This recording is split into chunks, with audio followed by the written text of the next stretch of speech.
it'll be loud.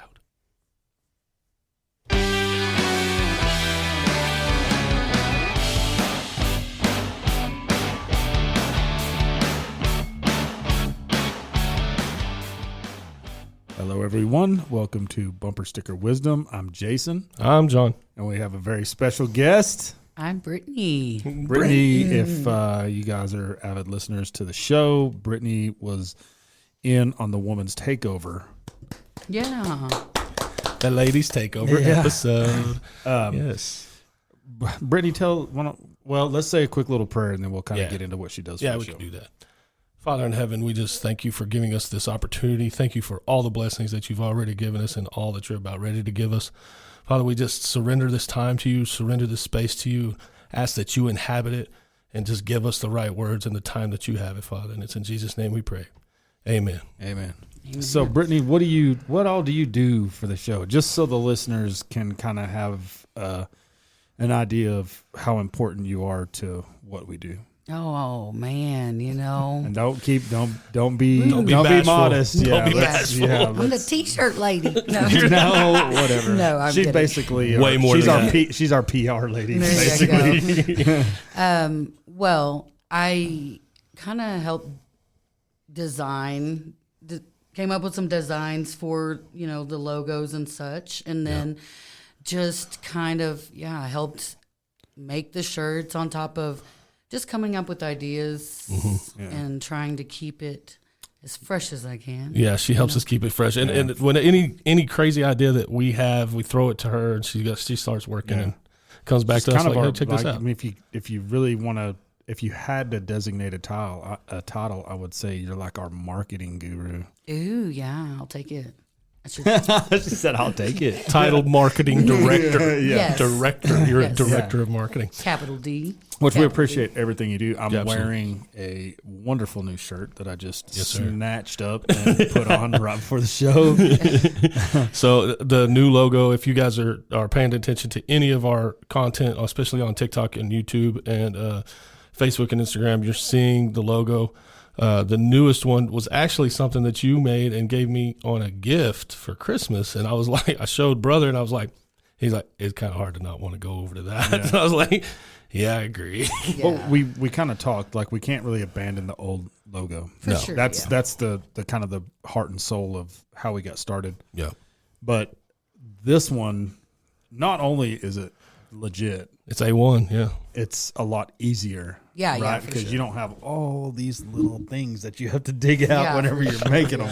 It doesn't take as long. I don't know, it's kind of, like you said, it's a cleaner cut and just fun. It's something different, you know? It's more sporty. The way I described it is it's a little more us. Like it's playful but serious. But that, like, the lettering to me is kind of like Mission Impossible style, which kind of gives it this like edgy, serious look. Yeah. And then the fact that it's completely round instead of having those extra edges makes it symmetrical, which is something that you really like. It's part of your personality. You like that. Everything's really cool. Like, it's really cool. So enjoy it. That's going to be on T-shirts, all of our stuff going forward. But we're talking about maybe doing special run stuff with the old logo. Maybe some promotional stuff during the holidays, and then we are going to start trying to introduce some new colors. Yeah. Right now we just do black and white. We keep it basic. Keep it a bit basic. We are some basic bees in this house. But I think introducing some new colors, just because bringing out a few colors has interested more people, so I definitely think it'll help expand. Yeah, I think like you could get. This is totally. I'm speaking out of context. This is in your wheelhouse. This is what you're good at. But I think like holiday color. Easter. I don't know about everyone else, but I'll wear a pink or a pastel purple or any of that stuff. I'll wear any of that stuff. Yeah, and then it goes with like breast cancer awareness. You can do all kinds of stuff like that. And I mean, people buy shirts of different colors all the time. You might as well. Might as well. Might as well support us, golly. I mean, come on. We're at least trying to do something. If I had it my way, I'd wear a gray T-shirt every day. Right. But for me, you aren't just all of that. Like that's part of it for sure, but you are at the very beginning of this whole thing, right? I've mentioned it a few times on the podcast. We've never actually gotten the opportunity to really talk about it, but you're the first person to say podcast to me. That was, yeah, that's going back at least probably post-COVID, but very close to COVID. So 4 to 5 years ago. I was doing a lot of writing at that time, I remember, and you were one of the first people I ever actually shared it with other than my wife and dad. And I was curious kind of, no way you're going to remember, but do you like have any kind of recollection like of what made you have that inclination? To tell you to do that? Yeah. Oh, man, because you can talk like me, man. No, I'm kidding. Honestly, the first part of it was when we even first started talking about your writing. Yeah. I remember it was you were in your healing type journey and working through some things. Yeah. And that was helping you get rid of some stuff. Yeah. And so then that's when I'm like, yeah, do that. I encourage that. And then you started sharing it with me. And I'm like, well, it's pretty good. It's like, it's legit. Right. And if it's healing you and I can listen to it and I take that home and I grow from it a little bit, like, how can I say that wouldn't help somebody else, Because I have plenty of people that, like, I've left a conversation and been like, dude, I wish my brother was here to listen to this. You know what I mean? Or I wish my dad could hear this. Or, so it was like, we ain't got nothing better to do. You know what I mean?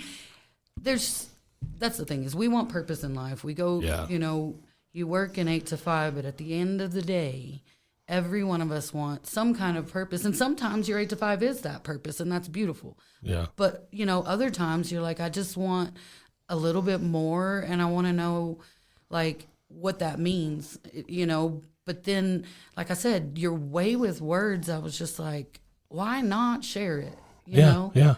And I think it was like we talked about YouTube, and that was scary because it's like, all right, that's everything, mouth, and just like straight up video is what I was coming at you with, and that's a lot. That's intrusive, and still, it is at first. When you first start thinking about it, it's really because we hesitated. We were like, no, we're not doing that, and then it was like, okay, look, like once you get comfortable behind the mic without anybody looking at you, you don't feel like it's such a peeping Tom kind of experience, No voyeurism going on. At first you're like, what the? Why are you doing this to me? Yes, and like, how many times did I flick my nose? Or did I pick my? Oh God. Yes. And overthinking yourselves, we overanalyze ourselves to death. So I knew that was something that you would have an issue with too, and so.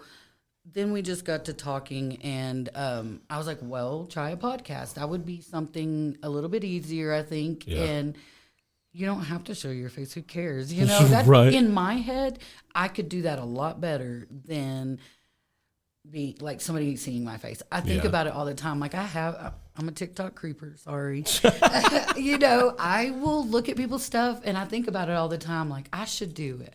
Because I think I'm funny. Probably just me. But, I think I'm pretty funny. And sometimes I'm like, I could totally make at least something. Or me and Lily. But then I'm like, oh, my gosh. I can't even imagine, like, just what I would think of what people would say. And then it's that type of, like. If you really want to scare yourself, dive into the comment section of a video that's not had a whole lot of likes yet that you think is funny. Dive into the comment section because that will... It'll deter. Literally make your toes are going to be like, no, like.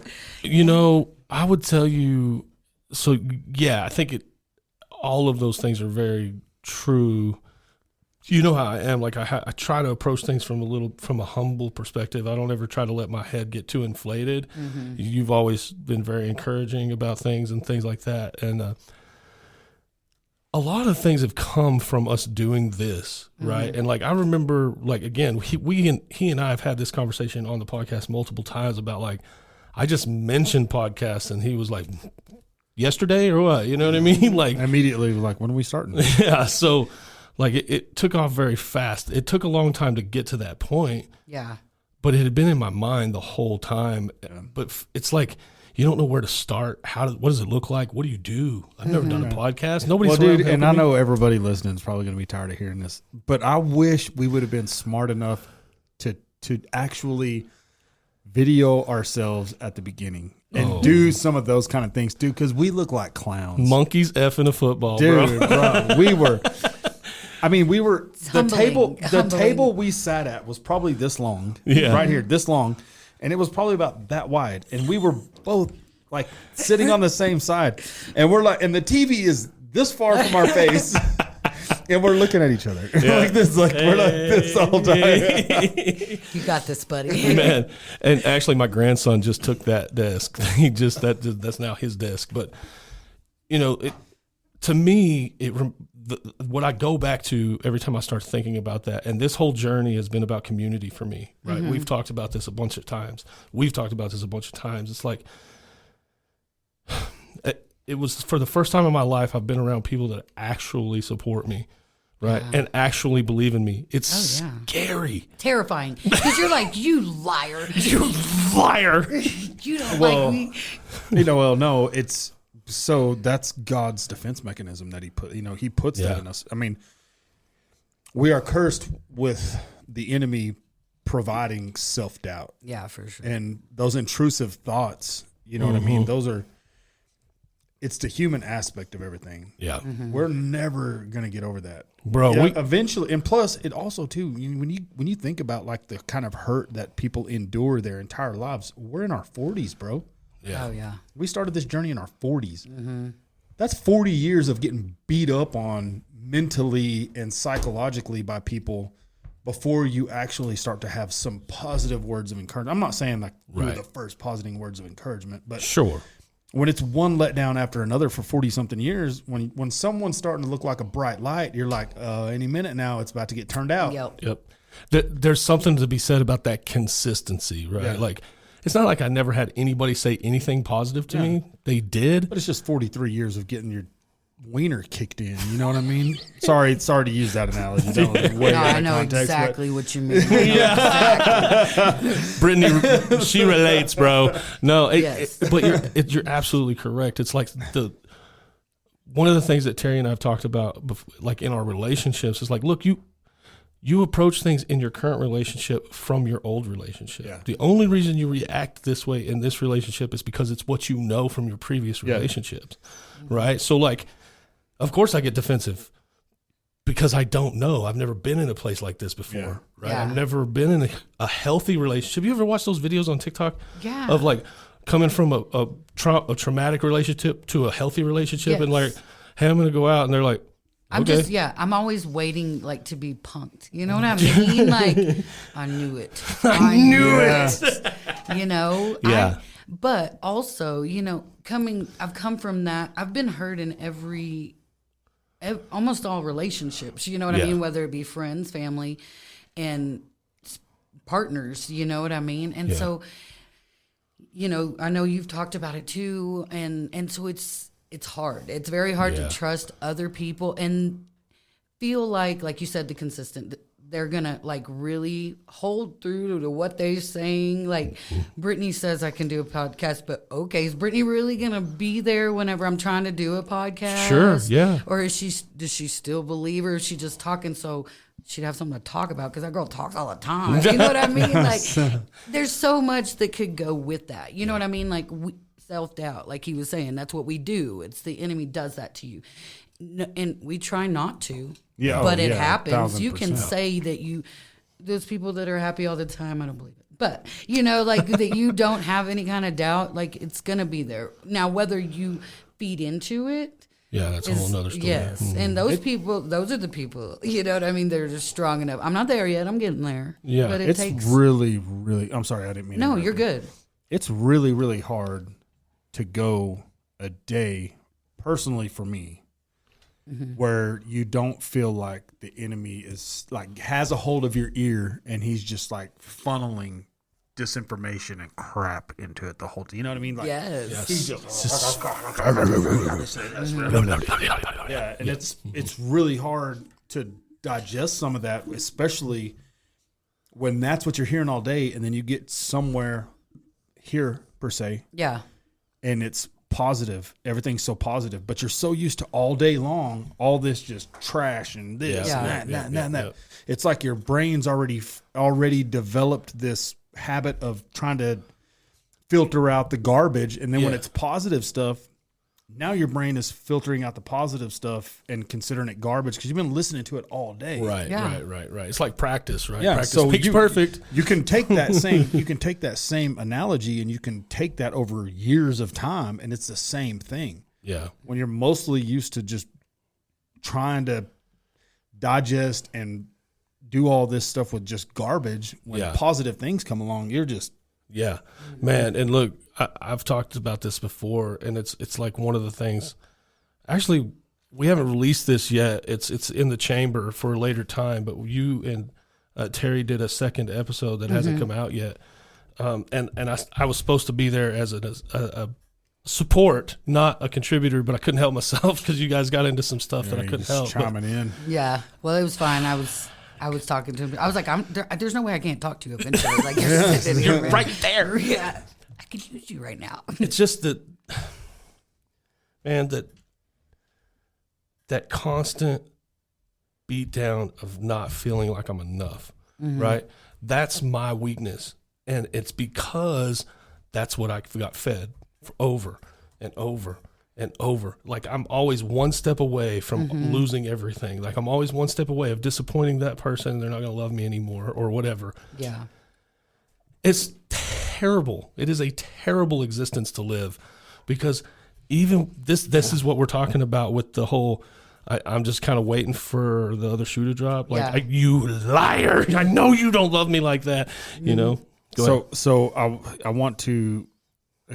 I just want to kind of go into what the Bible says. Well, not the Bible. What Google says the Bible says about how to kind of combat that. It says how to overcome the enemy's attacks. Knowing God's word. Yeah. Know what God says in the Bible and apply it to your life. That's very key. Trusting God. Yes, trusting God. Trust that Jesus defeated Satan on the cross. Yeah. That is a huge, that really emphasizes the importance of the crucifixion. Right. Replace lies with truth. When the enemy is lying to you, surround yourself with truth and refuse to let lies win. Yeah. Yeah. It's real easy to assume it's a lie.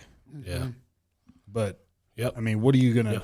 You gotta combat that. And I'm not saying like believe everybody and believe everything you hear or see, or believe in everybody, trust everybody. But the stuff that is truth, like you have your surroundings. Yeah. You have the people that are good to you, that are going to be there for you, that are going to be good to you. Yeah.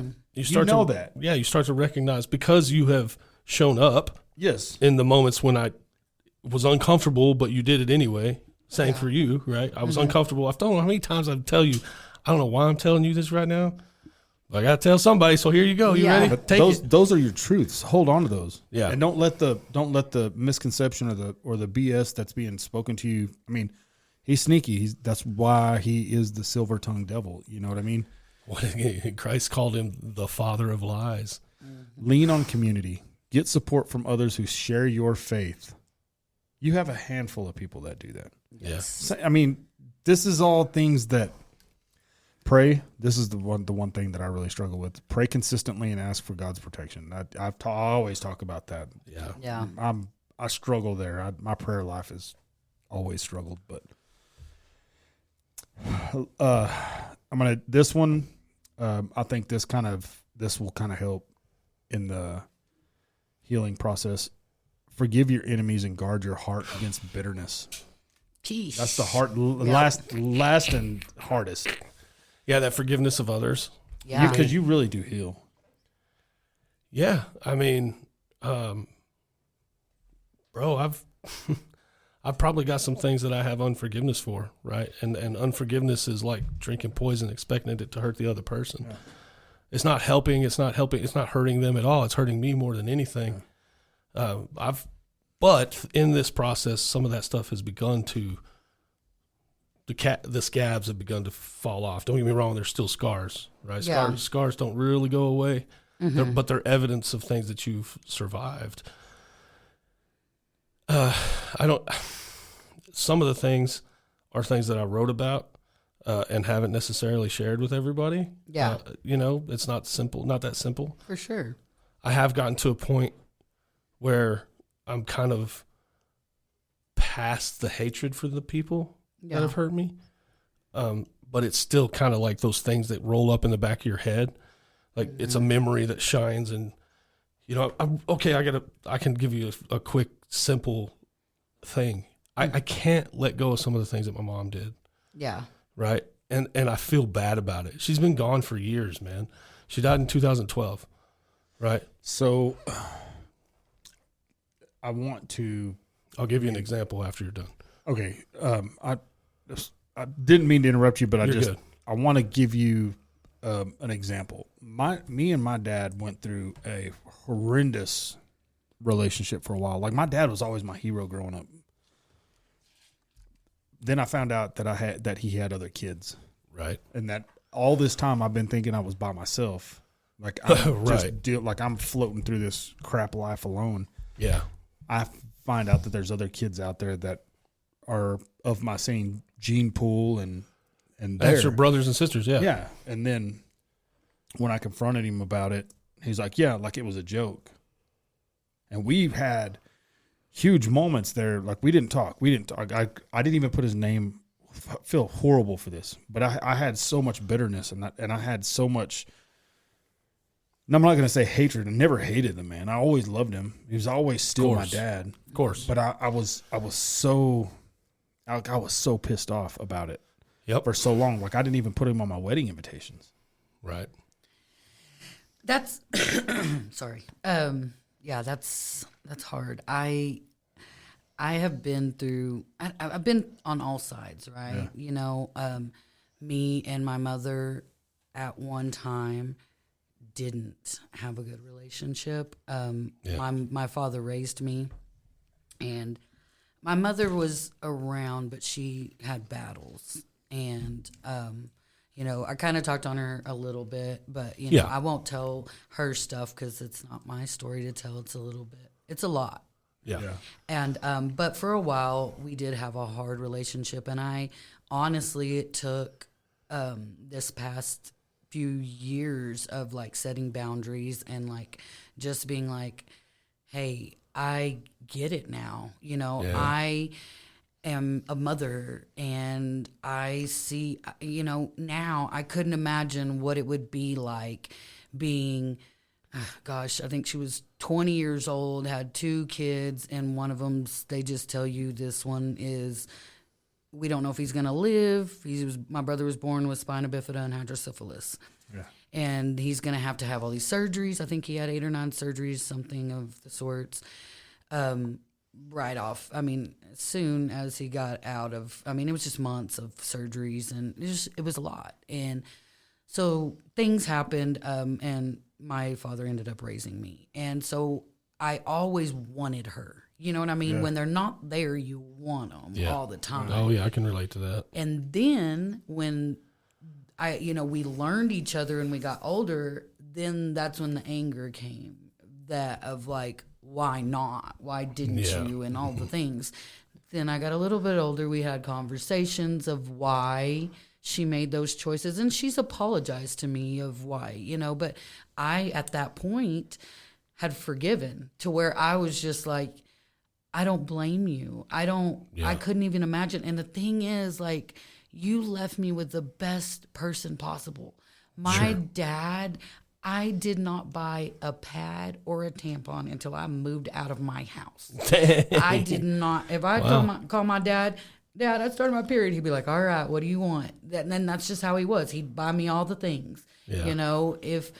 If it was my birthday, he'd bring me flowers. He did all the little things to show me what I needed to be treated like. You know what I'm saying? Yeah. Mm-hmm. And so, yes, I did have hardships, but then I also was raised by my dad, who tried so hard. You know what I mean? Did he have his own things? Of course, we all do. You know what I mean? But going through all of this, I've learned a lot of stuff. Yeah. Now, do I have certain other people in my family that I don't know that I can forgive, or, you know, other people in my life that not necessarily I don't forgive. I forgive, but I don't trust, and I'm that relationship's still very hard. You know what I mean?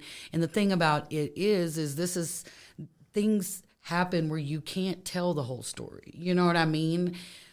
Sometimes people are still alive. You know what I mean? Yeah. And it's like it would be so hard that, to me, it's not worth it. You know what I mean? It would be detrimental to a lot of people in my life. Would maybe a relationship ending. Oh, it would probably You know, I mean, I totally just destroy it. Like A it would family. it would be a whole family. Yeah, and so it's just something that I've decided at this point, like, yes, I forgive, because at the same part, you are a broken person too. You know what I mean?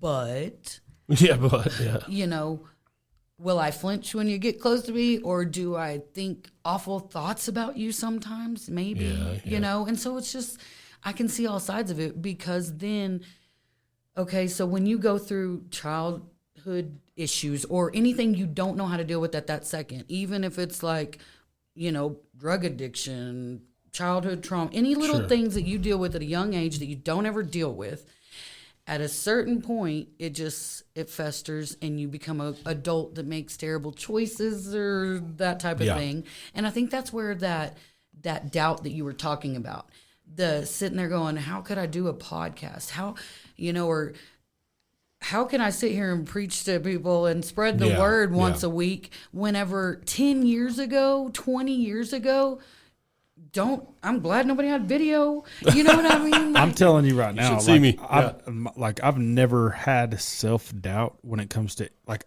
if the government was to stay out of my business, I could build a freaking rocket. Yeah. Oh, I believe that 100%. Where I do struggle is my relationships. That's where I have doubt. Like my physical attributes, I can do anything I want to. I feel like. I'm not saying I can. I said I'm saying I feel like. But mentally, when it comes to my relationships, I'm always on the, okay, here it comes. Like, when's it happening? Like, when's the next point? Yeah. When are they gonna? Yeah. To give you kind of an example of like something that I haven't been able to let go of, right? And I need to be past this stuff. Like it's long gone. Like my mom's gone. She's been gone. This is not going to I got to heal past it. And this is something simple, okay? So this is just kind of a small sample of something. The level of disappointment that I've seen in her for me, right? Mm-hmm. And it was something so stupid, but it reared its ugly head the other day. Mm-hmm. The other day I came home, somebody at work gave me a little gift bag to take my wife. Like, here, take this to Terry, right? It's a friend from when Terry worked there. I brought it home, and I went to give it to her, and I saw the excitement on her face of like, oh, he got me a gift. And I was like, this is from Trina, right? This is not from me, this is from Trina. And I saw a flash of disappointment across her face, right? Yeah, she's like, exactly. Okay. Thanks. Exactly, right? And then it took me instantly to a moment that I had with my mom. And this is, again, it's inconsequential. It reminds me of what we were talking about with Ronnie about the little things, right? The little things are a perspective. Yeah. I came home to tell my mom what I thought was a funny story about a spelling bee, right? And I said, hey, Mom, guess what happened at this spelling bee? She goes, oh, did you win? With all this excitement on her face. I said, I wasn't even competing. She goes, That disappointment instantly across her face. Yeah, and the reason it was funny, I'll tell you the reason that I wanted to tell her is because the first person that stepped up, they said spelled dog and they spelled G-O-D. And I was like, oh, they spelled God, not dog. Dyslexic. Yeah, right? So I thought it was funny. And I wanted to tell my mom this funny story because that's something that she enjoyed. And then the instant flash of disappointment across her face. I saw then that. You don't want to. Then you don't even want to talk. Yeah. Correct. I saw that same flash of disappointment come across Terry's face. It's not her fault. It's not her fault, right? Not at all. It's me. And it's something that I carry still to this day. Yeah. Bro, that was maybe 9, 10, 11. So that's 50 years ago. Ouch. Ouch. No, kidding. No. But something the only reason I take a jab at you like that is because you're about 4 months older than me. I know. So I'm the big brother. Yeah. I'm the big spoon. That's fine. I like being spooned. TMI. Everybody listening now is like, what is happening? Hold on. It's about to go off the rails. Okay. So, but to kind of give, you said something a second ago that I think it kind of brought to mind something about my relationship with her that never got to happen. Mm-hmm. You have had that opportunity with your mom of giving her forgiveness. I tried and she didn't allow it. Yeah. Right. I at one time as an adult, lots of backstory. Don't want to get into all that, but my mom was living with myself and my dad. Yeah. In that little apartment that I had with my 3 sons. We were crammed in this little 2-bedroom apartment. Fun times. Yeah. And one time I took an opportunity to just tell my dad, hey man, I just want you to know that I forgive you. No real context behind it. I just need you to know that I forgive you. Like there's a lot of trauma back here. And he knew exactly what I was talking about and instantly got a little emotional. Thank you. I love you. We can move forward. Okay, cool. I did the same exact thing to my mom. Hey, I just want you to know I forgive you. And her first response was, for what? Yeah. And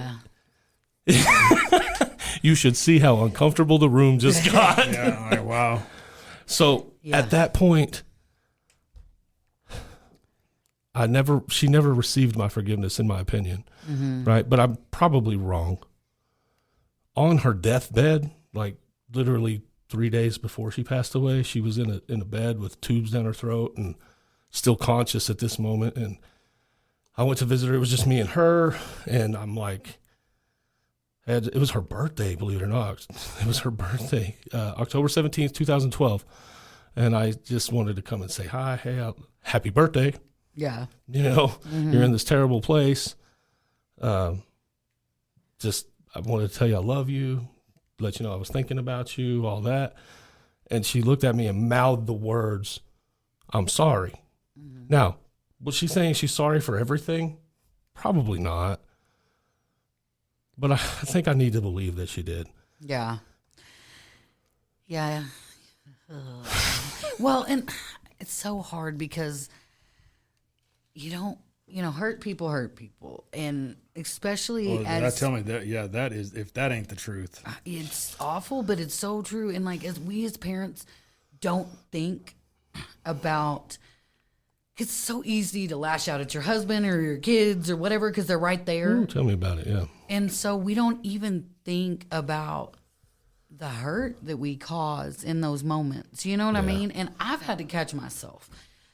I didn't think about it as much with my first kid. You know what I mean? The like being harsh and be like, hey, go to your room. I don't want to, But now it bothers me. Like I do care. And don't get me wrong. I cared about Miriam's feelings. I was just so young. And, I'm trying to do better now. No. Yeah. But no, I've had to actually, somebody told me one time, it was Mr. Rogers. Mr. Rogers' neighborhood. Wow. Yes. Won't you be my neighbor? I'm telling you, I saw a Mr. Rogers quote, and he said something of the sorts like, grown-ups just forget what it's like to be kids.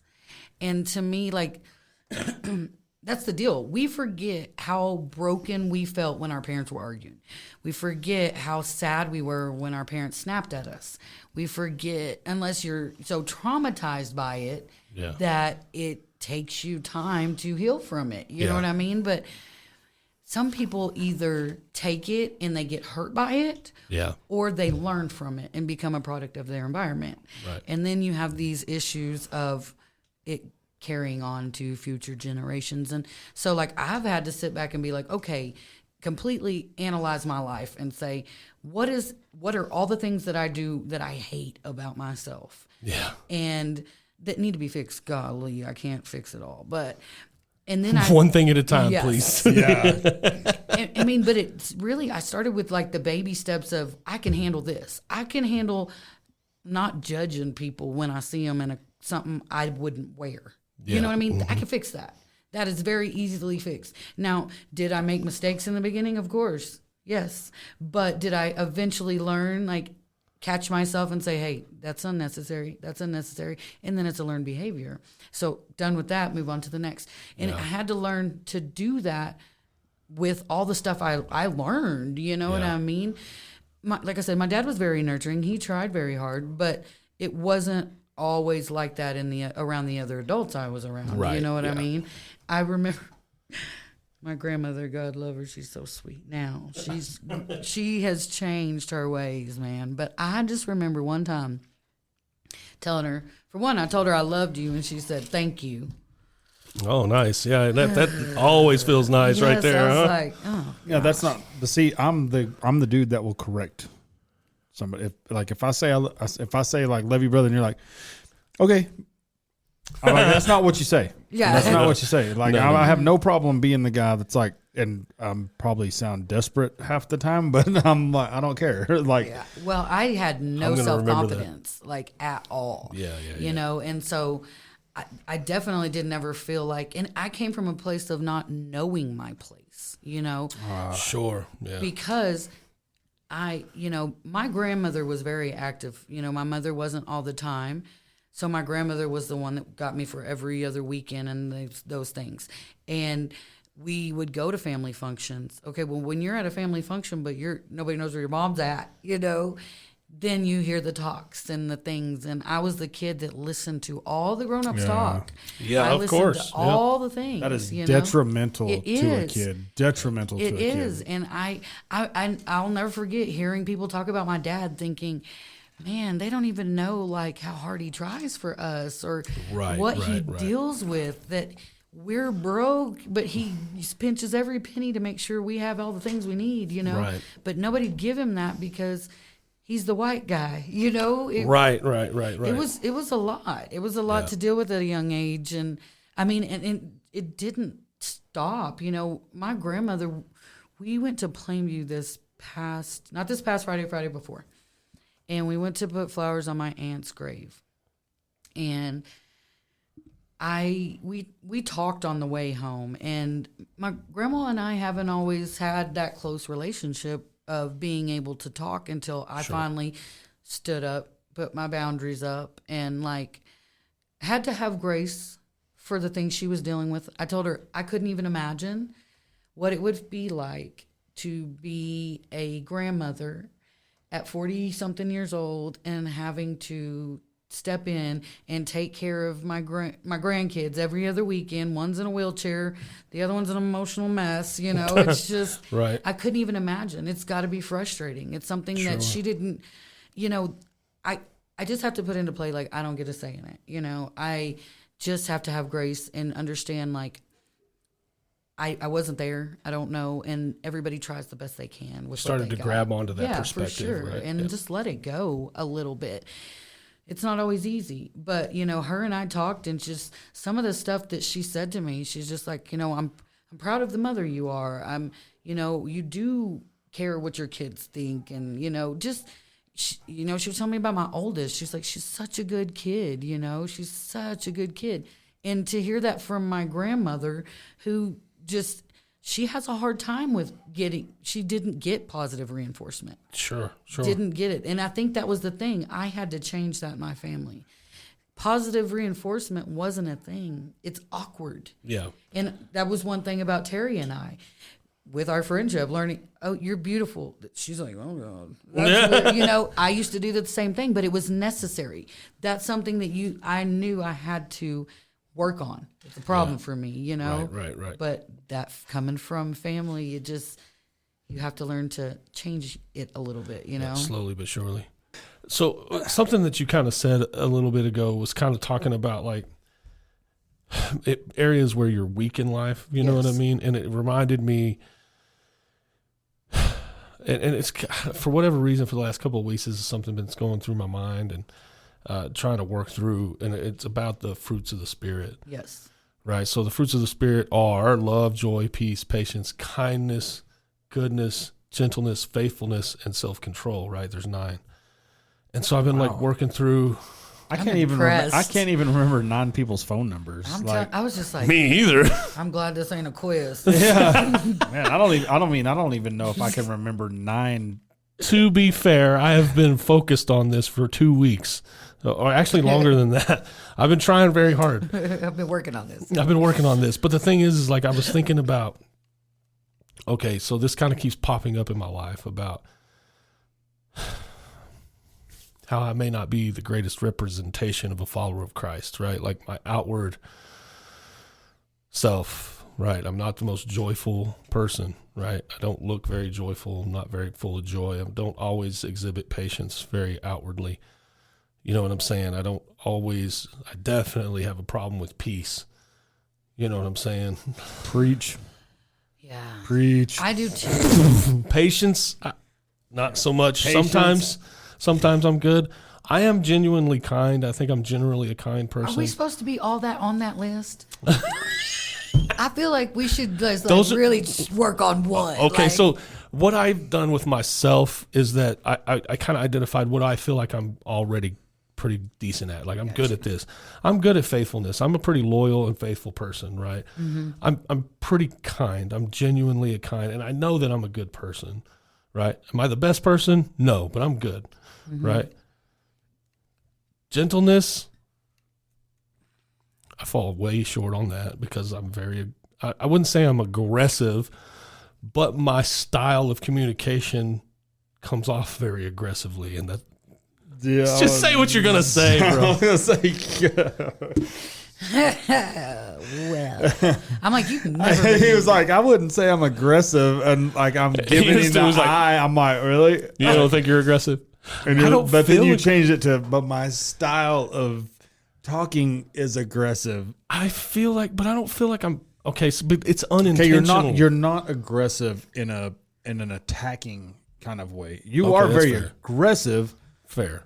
But not necessarily in a polar bear attacking a salmon kind of way, or a grizzly bear attacking a salmon kind of way. Not like that. Right. You're aggressive in a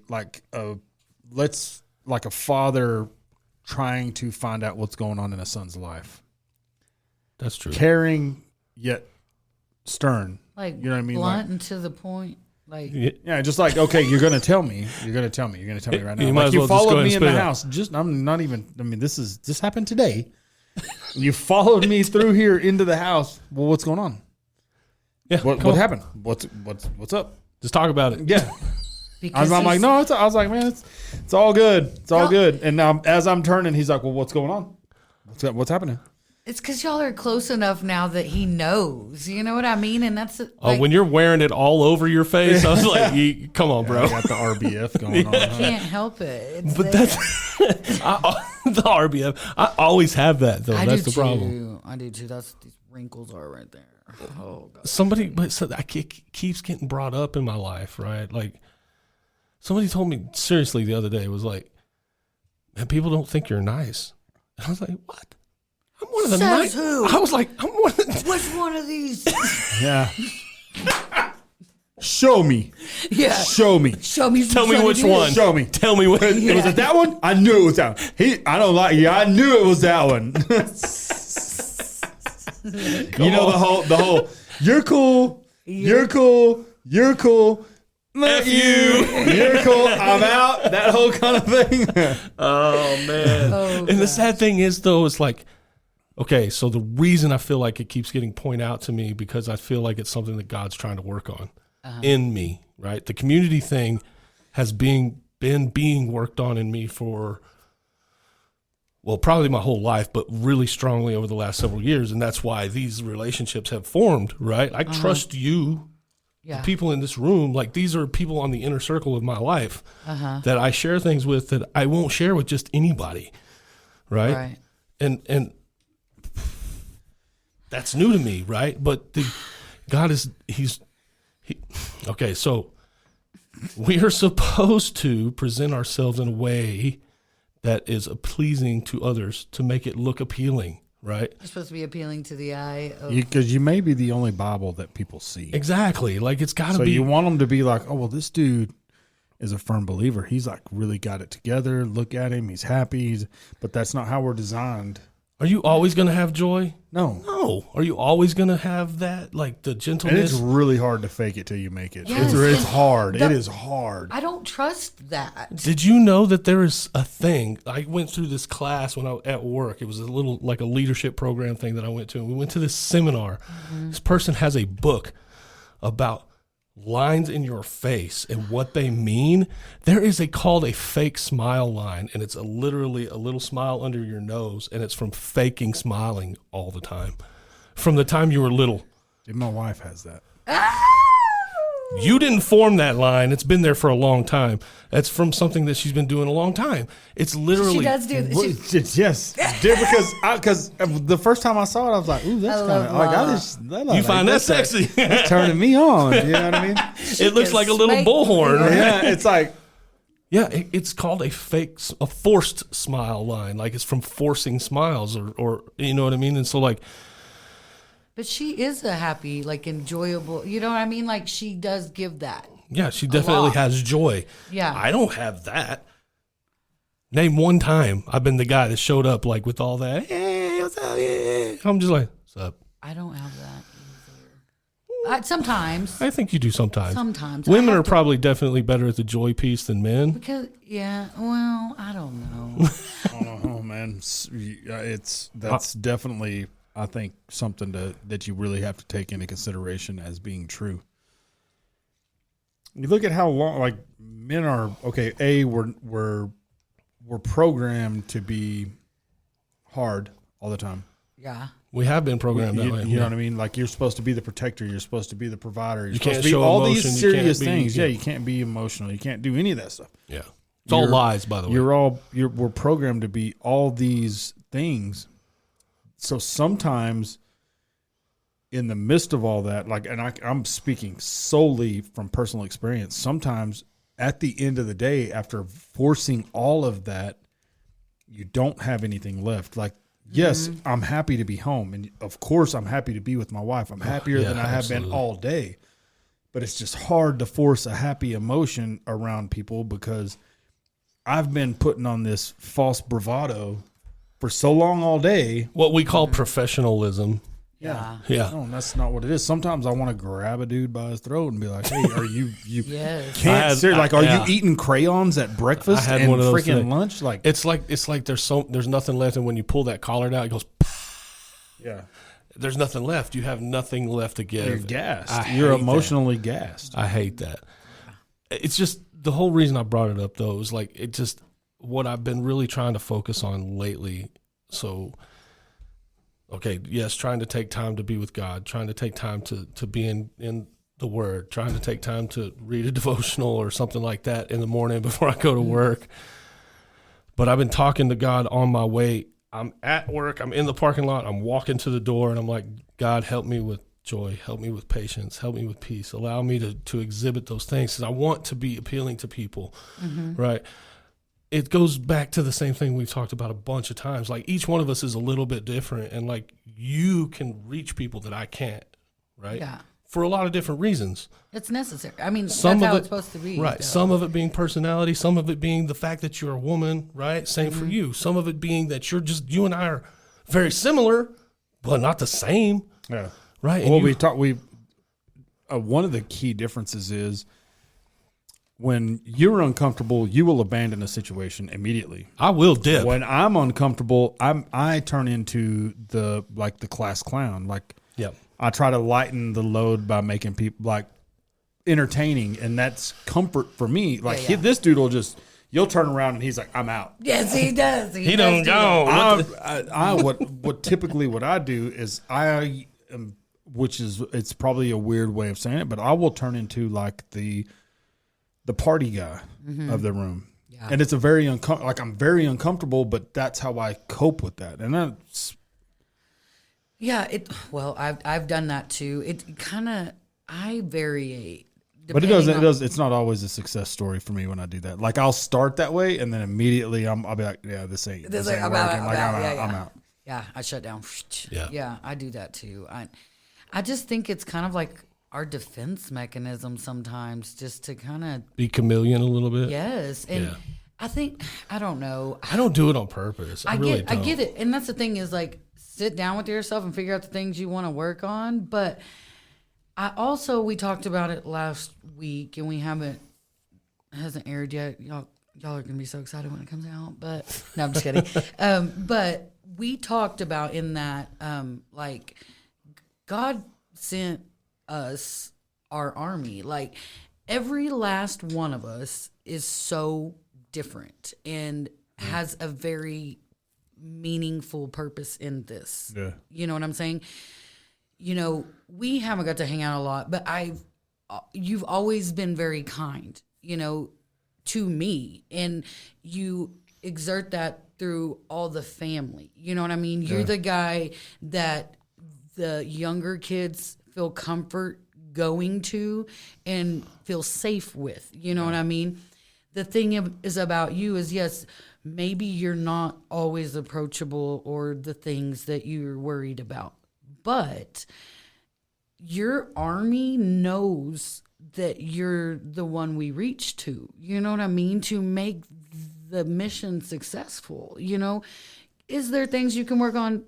Definitely. There's things I can work on. There's things all of us can work on. Absolutely, 100%. But to sit there and think that this isn't like working like it's supposed to and your job isn't right or you shouldn't, it's crazy because none of this would be here. I mean, I look at Terry a decade ago compared to where she is now. And all of that from the beginning was like, well, because of John, you know how Terry is. Yeah. But did you give her that push? Absolutely. Yeah. And you changed her for the better. She's proud of the woman she is. I'm proud of the woman she is, yeah. And, you know, we were talking about it last time where she had somebody kind of tell her basically like what kind of You're not a very Christian woman. Yes. I know the story. Yes. So the thing is with that, I told her the reason you're so upset is because you have a different fight in it. Yeah. You worked harder at it. Yeah. Every last one of us come from a different story, but it's an ugly story at some point. Oh, and yeah. all of us had to work very, very hard to say, you know what, this is what I want to do. I'm going to have to put up with judgment from the people I used to be around. That guy. Those are the first people you lose. Yeah, exactly. Those are the first people when you really start to take this walk with Christ seriously, you lose the people that you've been friends with the longest, it seems like, unless they're on that same spiritual journey with you. Yeah, for sure. Yeah. Well, and it's so sad when you see the people that actually like make fun of it. Oh, yeah. I don't care. Believe me, I know people and I'm close to people that are non-believers, okay?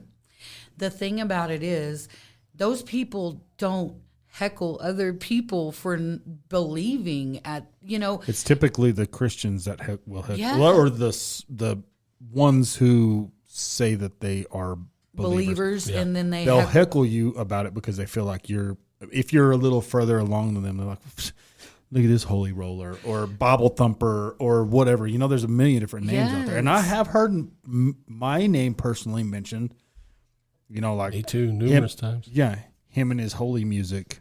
Oh, go get John. He'll pray. Woo! I can't tell you how mad that makes me when somebody does that. No, like you need some praying, fool. Yeah.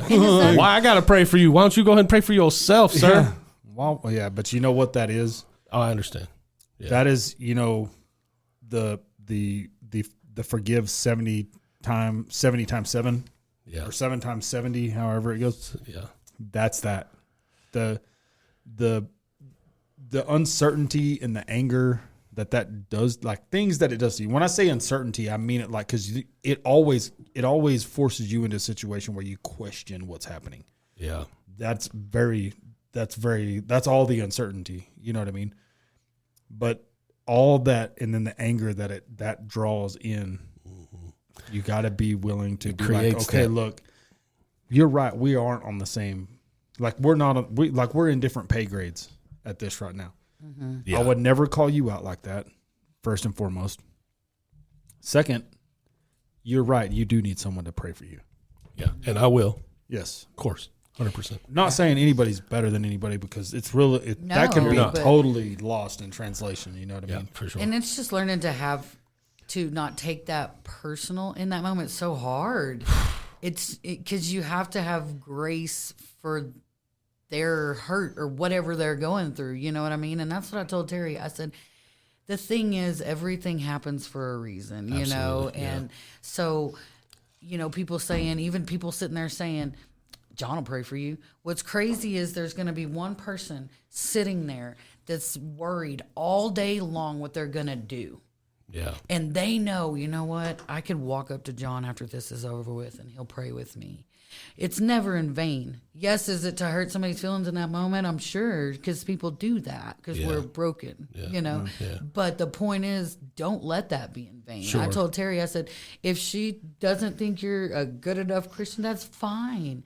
Yeah. You know, keep doing you. You needed it. She needed it. And the thing about it is every one of you are going to learn. This woman will probably never do that again because of how Terry handled the situation. You know what I mean? Yeah, she did a very good job of handling it with dignity and grace. Yeah, because it's embarrassing once you sit there and think, when somebody doesn't react to you, it's more embarrassing. Yeah, the worst thing is that makes you more angry and you start acting even worse. I've been irrational. I'm starting to talk about a lot of my own problems. That's that knee-jerk reaction that a lot of people have. When something hurts your feelings or it bothers you, you immediately lose it. Like you blow your top, and that's that. Yeah.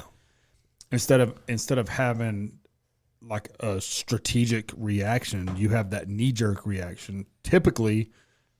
And this is kind of what I like to do is I'll try to take like at least 2 or 3 Mississippis before, like if something really is fixing to set me off, Yes. I need to be better at that. Then I'll come to it, and I'm typically a little more forgiving with my verbalism. I'm not quite so harsh. No, there are some times where I lash right back out like anybody would expect me to, and I sound like a total douche. But I'm real good at that too. Like, just dang man, taking a second. You know what I mean? Taking a minute.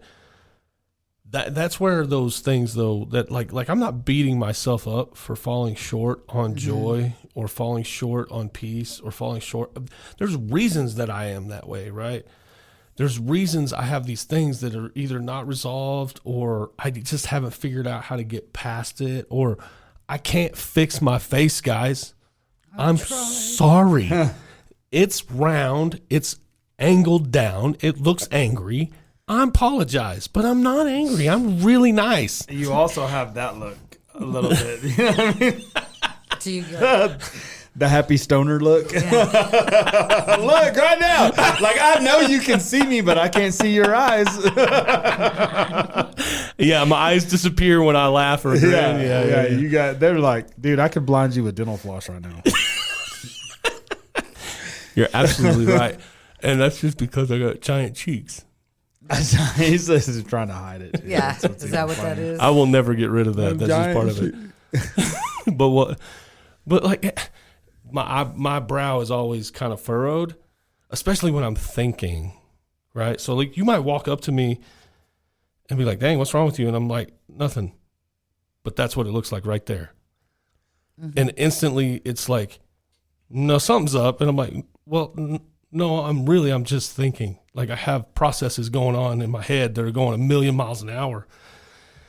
And I'm probably thinking about 48 different things all at the same time. Yeah. You know what I mean? And it's just like I'm trying to process, because I learned a long time ago, if I don't take the time to process things, I will react very poorly. Yeah. Right? And so like when I'm overwhelmed with thought, that's what happens every single time. Yeah.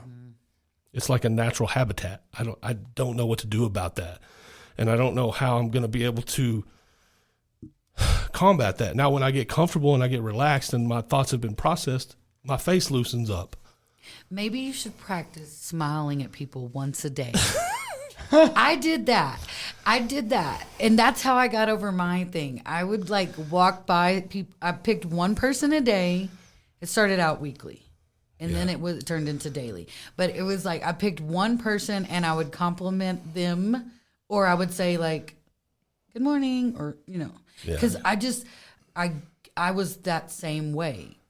I came from a bar, you know what I mean? Sure. And so I wasn't friendly to people, but then I worked in group homes with clients. And so you don't have that. But then I got a secretary job. Okay. And so I have to wear dresses and be hi. And so I'm like, oh gosh, Brittany, you better get yourself together. And so that's what I did. I did little things to work on that bit of uncomfortable. Yeah.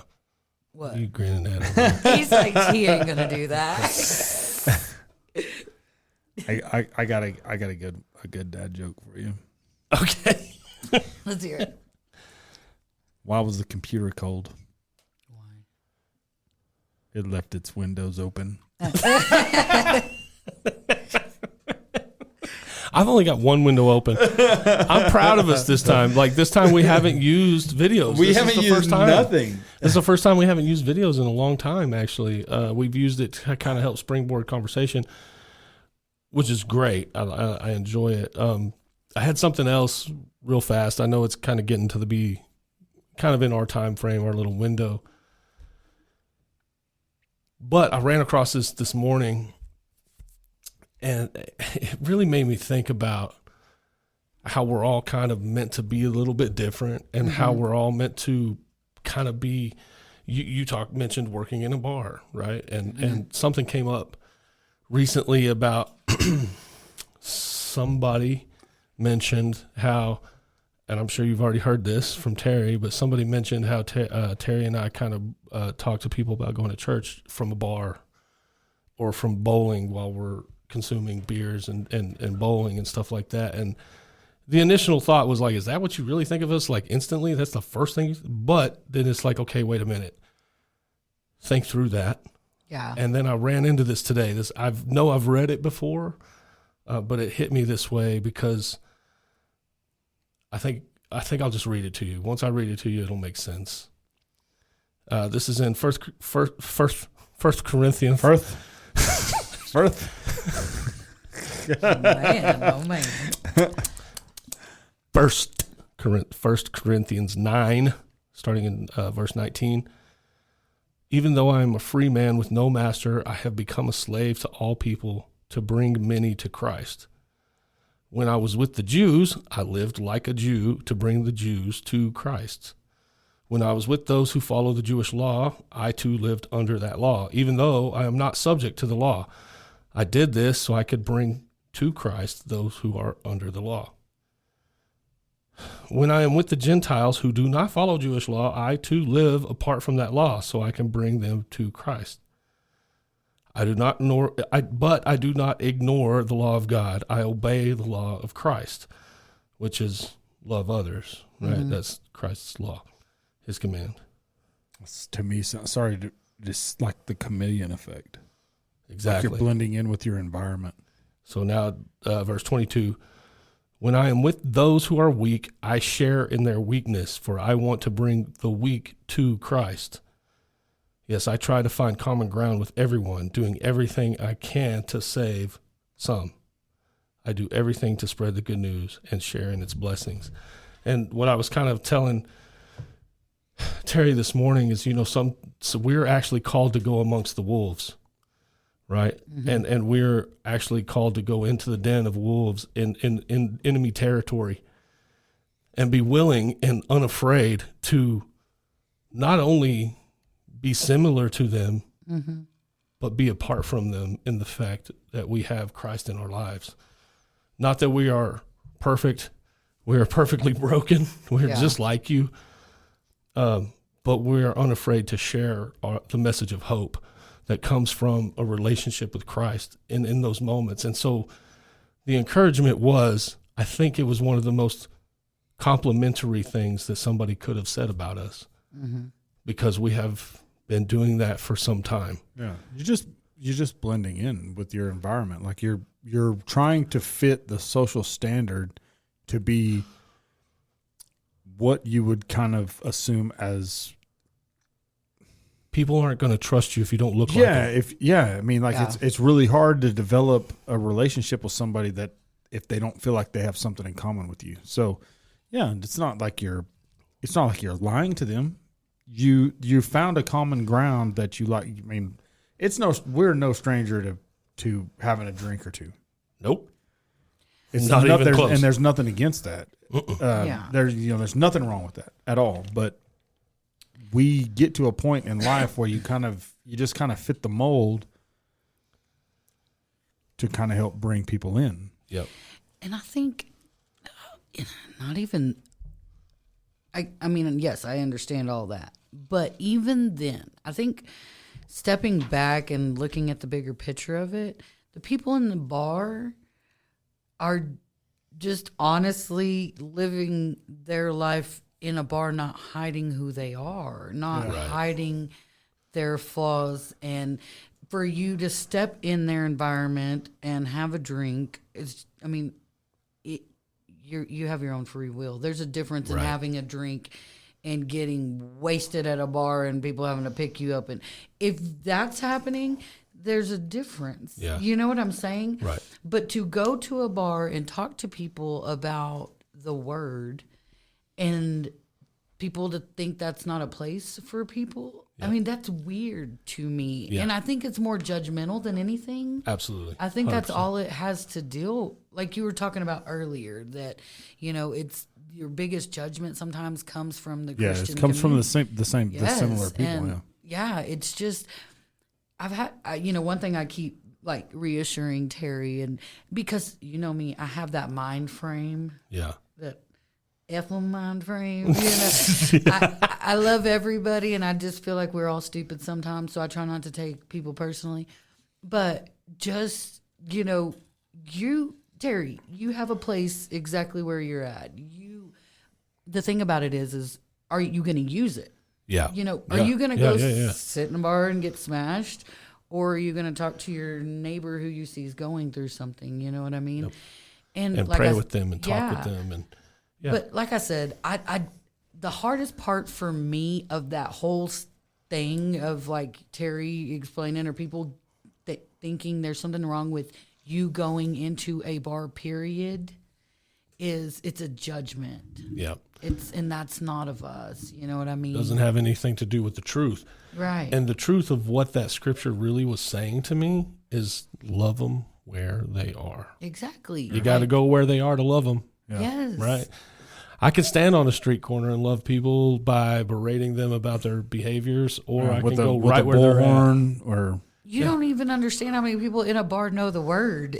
Oh yeah. Hey, R.I.P. Jerry. Yes, Jerry. Boy, he could. I'm telling you, whole I know. Bible. Yep, I know. But it's, I don't know. It's like I said, just one of those weird judgment things. You just gotta say this one isn't mine. I got to get past it for sure. It's hard. I got a cool wisdom because it's going to point back at me. You'll know exactly what I'm talking about when I read it. All right, let's hear it. Henry Longfellow. No. Like Longfellow deeds. Like Longfellow deeds. Yes, sir. Every man has his secret sorrows, which the world does not know. Oftentimes we call a man cold when he is only sad. Yeah. Or broken. You can relate to that pretty easily. And I know it says man, but, Woo, man. Man basically, like, people. When it's quoted like that, it basically means mankind, which is, we all fall under that umbrella. Yes, sir. A very large umbrella. Big one. Man. What do you think, sister? I had fun. You should have.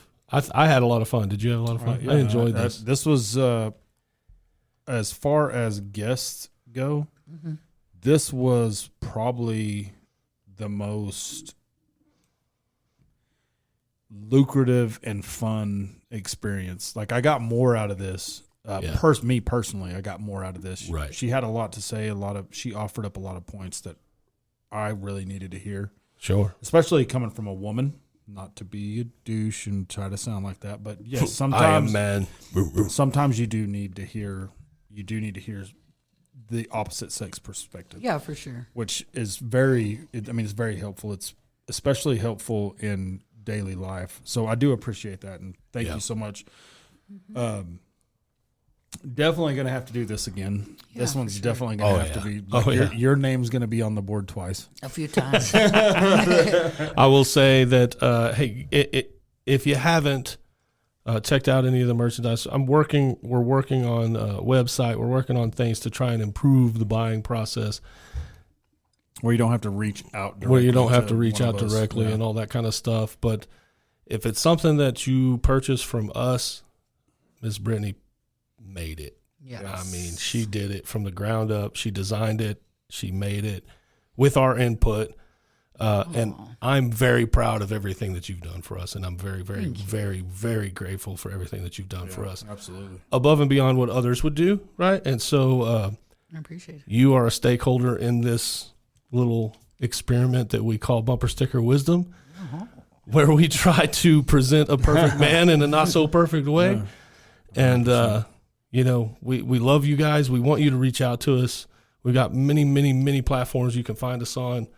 We've also got an email, bswunbound80@gmail.com. We've got a Facebook. We got a phone. We got a phone. I'm fixing to tell you. I'm going to tell you. BSW, John and Jason. We've got an Instagram, bumper_sticker_wisdom. You can communicate through YouTube.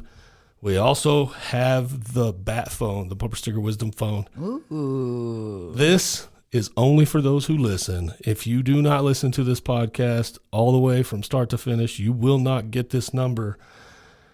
Don't call it because nobody's going to answer. But if you text it, we will read, we will respond. The number is going to be 806-678-1480. That is the BSW phone, the bat phone, if you will. 806-678-1480. Only people who are listening to the podcast can get it. Please do not call. I'm the only one manning this phone. Please do not call. You're not going to get an answer. I'm not going to answer. But if you text us, we will talk about whatever you text us. You can be mean, whatever. Not afraid of that. We'll share that if you want. If you have questions, if you need prayer, if you need anything, if there's any way that we can help you, we want to do that. And we will keep the prayer discreet. Absolutely. Obviously, protect your privacy.